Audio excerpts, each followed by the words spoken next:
By popular demand, today we're talking about DeepCool's CH510 Mesh. This is the top level computer case that DeepCool are offering currently on the market at a $99 price tag, and this one offers things that you might be interested in.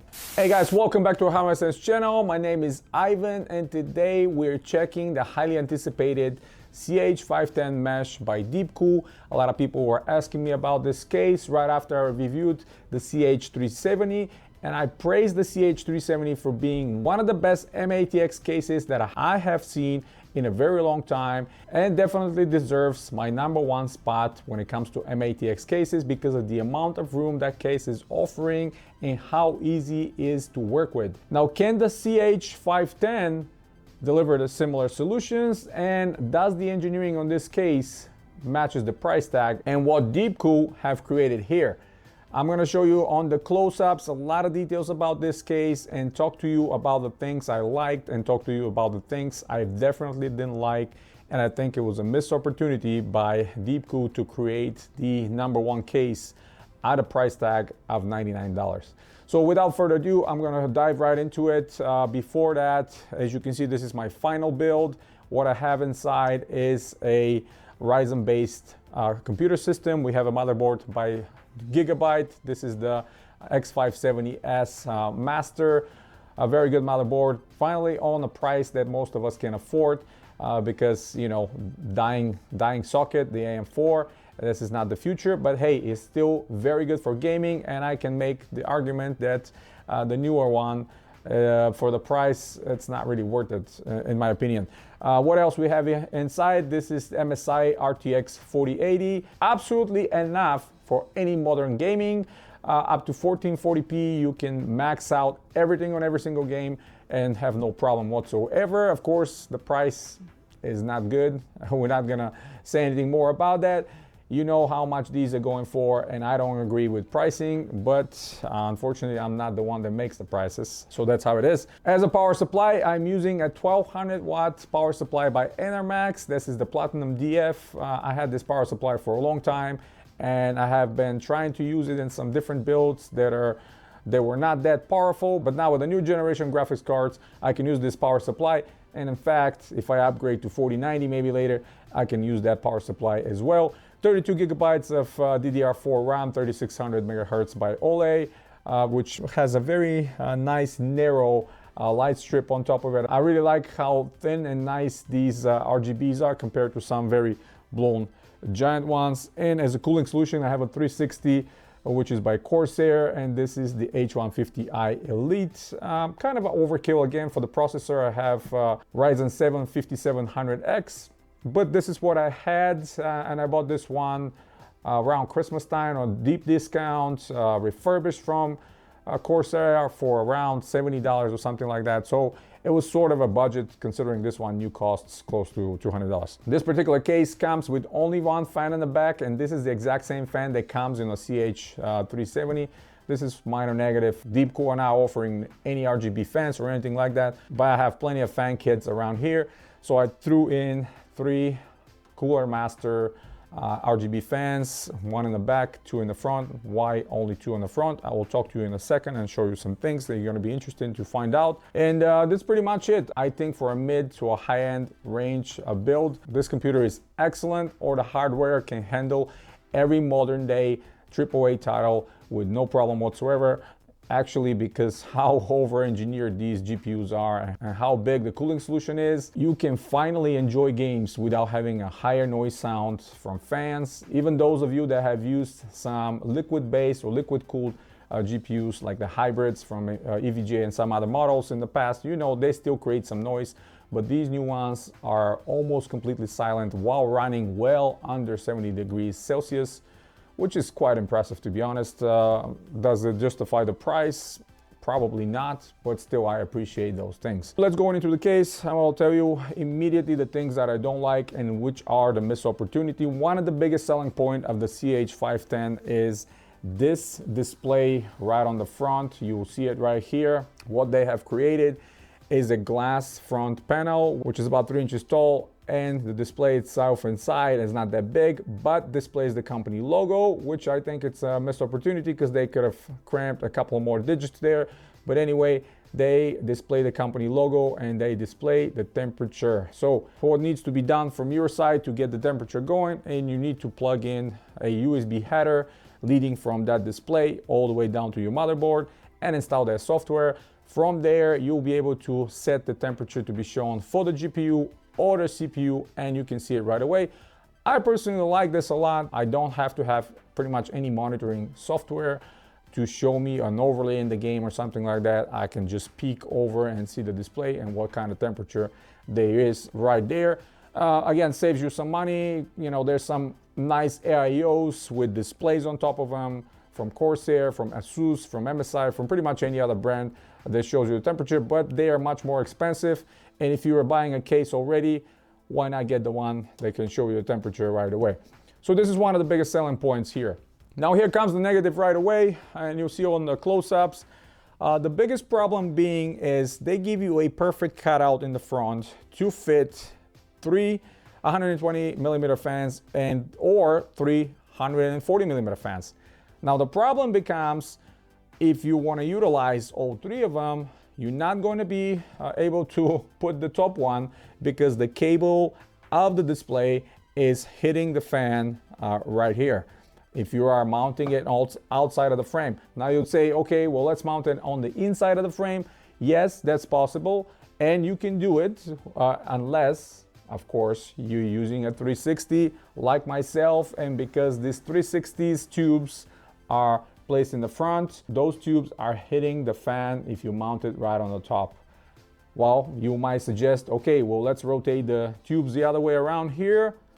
Well, the problem is the tubes are going to be hitting the back fan. So you have to sacrifice the exhaust fan in order for you to have 3 intake fans and 360 with the tubes rotated the other side.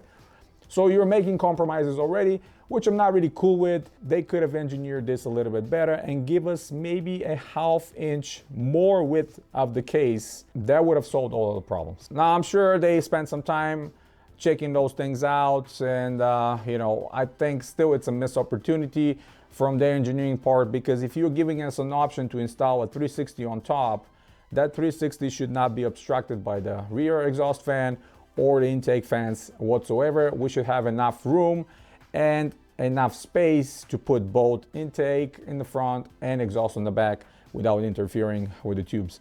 So in this situation, I try to work around with these fans. I try to position them on the inside of the frame, outside of the frame, and what I ended up doing is just installing 2 fans in the front and 1 exhaust in the back.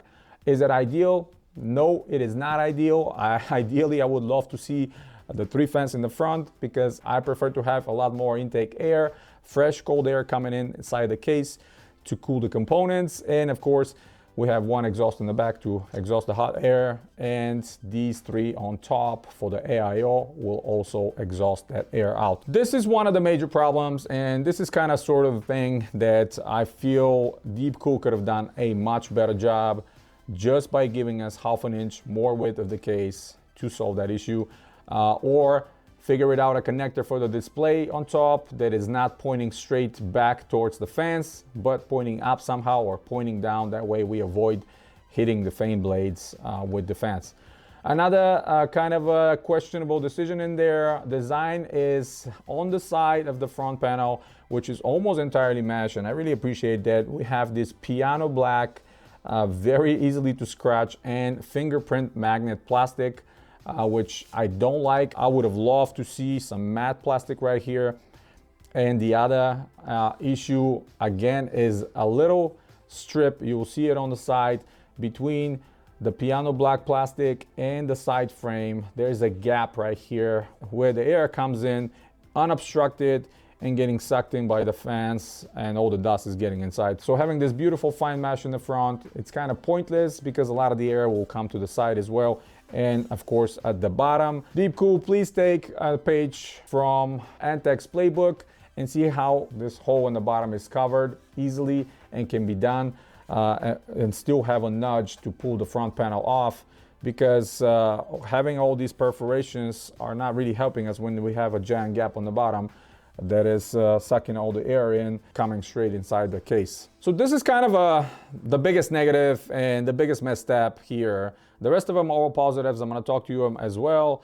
So you have to really keep in mind, if you're using 360 on the top, you might have to sacrifice the front fans. Now, if you're using 240 or 280, no problem whatsoever. Your tube is going to be far ahead over here, and you can install the 3 fans not only on the outside of the frame, but also on the inside of the frame, and you're still going to have plenty of room for graphics cards, because this 4080 by MSI is quite long, and still I have 3 inches to hit the frame.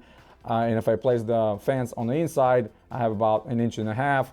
So this is quite a long GPU, and still you have plenty of room to install even longer. I think they're advertising GPUs up to 40 centimeters long, so that's plenty. I don't think at the moment we have GPUs that long, but who knows, next generation maybe, as the things are going around. And while we're still talking about the front and the front cutout and the front frame, I have to tell you, they have went out of their way to place magnetic filters right there, which I immediately removed. You don't need these magnetic filters to additionally obstruct the airflow.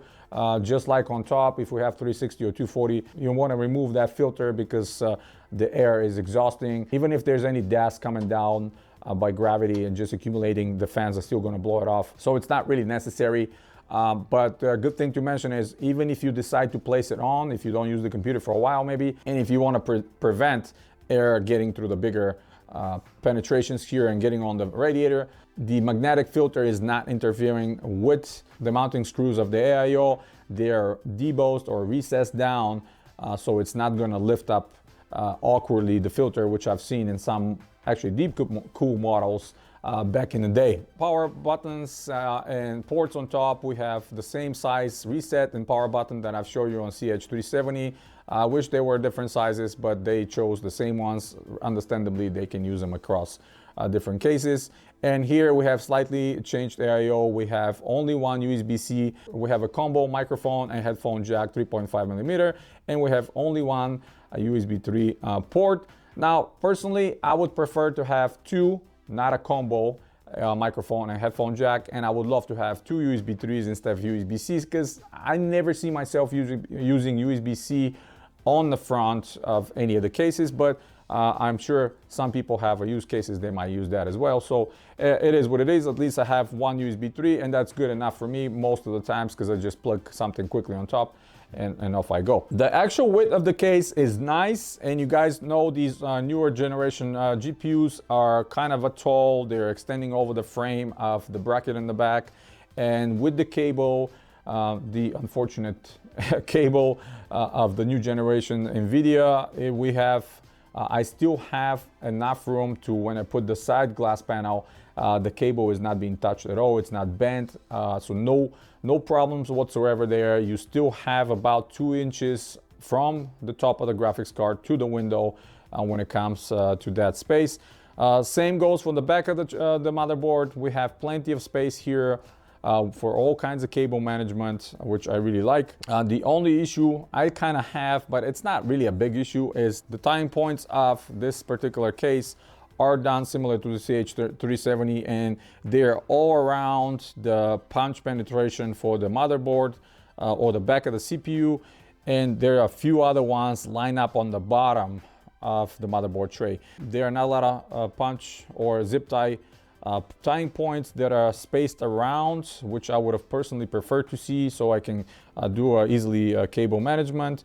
But I think it looks still pretty clean. When you cable manage everything in the back and close the back panel, nothing is going to be visible. There are 2 spaces in the back for 2.5-inch SSD drives or hard drives. There's a caddy between the power supply and the front. Again, if you want to install a couple of 3.5-inch hard drives or a couple of 2.5-inch SSD drives. Personally, I never utilize that space. A lot of penetrations and perforations in the back, and they are all done in the DeepCool style. They're square, they're not round, they're not octagon, they're not sectagon. They are all square, and right above the GPU and where the exhaust fan is, they're all square, just like on top where you can mount your AIO. Now, personally, I think the final build looks very clean. There are almost no cables visible. And of course, we have a super nice, this is probably the nicest rubber grommets I've ever seen on any case. You know, many cases will create rubber grommets and you'll put them in there. But once you start running thicker cables and more cables through one of the penetrations, they come off the frame. Now, DeepCool went out of their way to reinforce these rubber grommets with a plastic frame on the inside that kind of clips into the metal back frame or back panel of the case. So it's extremely hard to pull these rubber grommets out. Impossible, I would say, because I tried with my hand and I couldn't, and I ran all kinds of cables and they stay in place. They look very clean, they look flush with the back of the case. So I think this is probably the best implementation of rubber grommets I've seen. Now, if we go to the power supply shroud, we have large square penetrations right on top of it. They have placed mounting points for 220 millimeter fans in the bottom. I'm not a fan of installing fans on top of the power supply shroud. Those of you that are, maybe you can go ahead and install it, but I personally don't see the point. Passively, there's a lot of penetrations there, and the front fans are pushing enough air for those GPUs to get plenty of that and then exhausted on top. But they have their signature penetrations, kind of a digital camo print at the bottom of the back panel. And you will see it. That's exactly what they did with the CH370, and this is based on their explanation.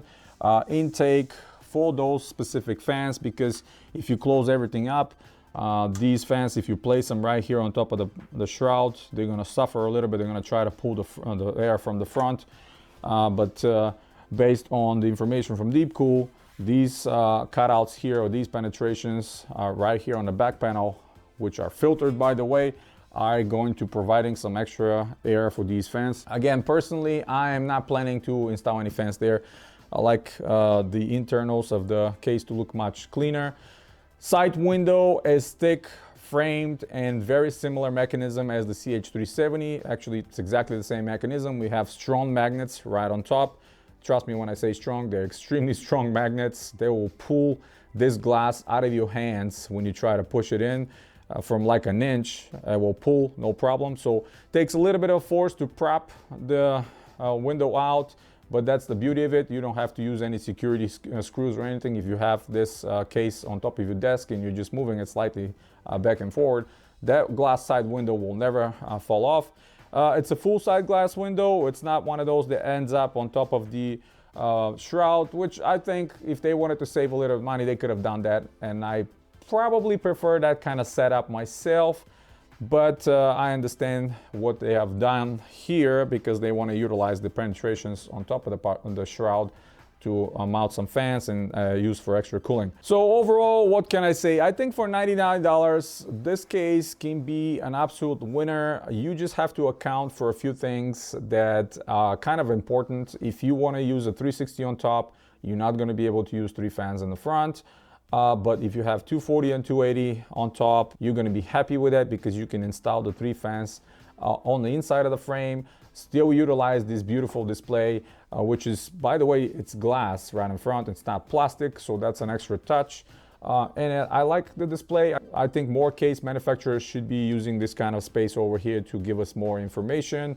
DeepCool, maybe in the future you release the more expensive or better version or a version 2.0 of this case and just give a slightly bigger display so we can have more information there, like the CPU, the GPU temperature, maybe the frequency, stuff like that we like, and we normally use MSI Afterburner or something like that to have it displayed as an overlay during gaming. But I would prefer to have this and remove the overlay. That way I'm not going to be able to, interfere with my screen, and still I'll be able to glance over here and see what kind of temperatures we're talking about. And with this display, it's highly visible. It's very nice. You can change the Celsius to Fahrenheit if you prefer, and it shows you with the bar right below the logo of DeepCool, the utilization of the CPU. So the more you use it, the bar progresses.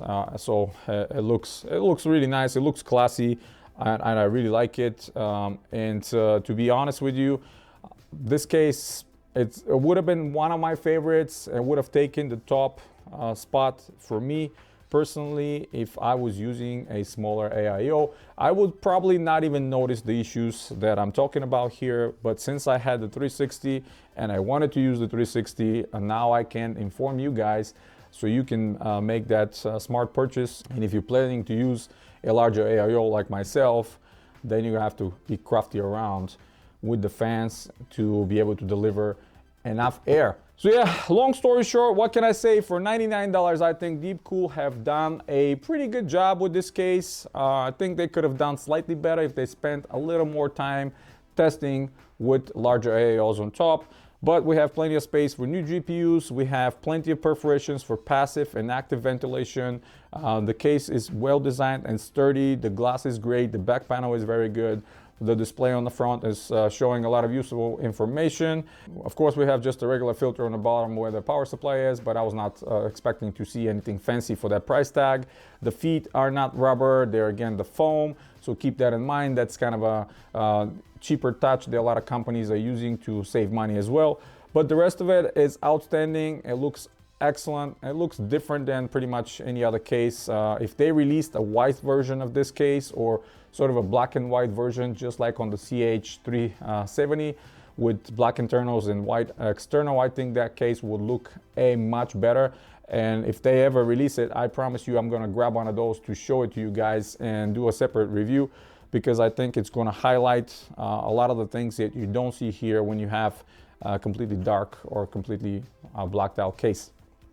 So yeah, that's pretty much it, guys. Hit the thumbs up if you like the video. Stay tuned to the channel. Subscribe if you're new. Check out the links in the description below if you want to support the channel directly. It helps me tremendously to bring you products like this on the channel for a review and show it to you.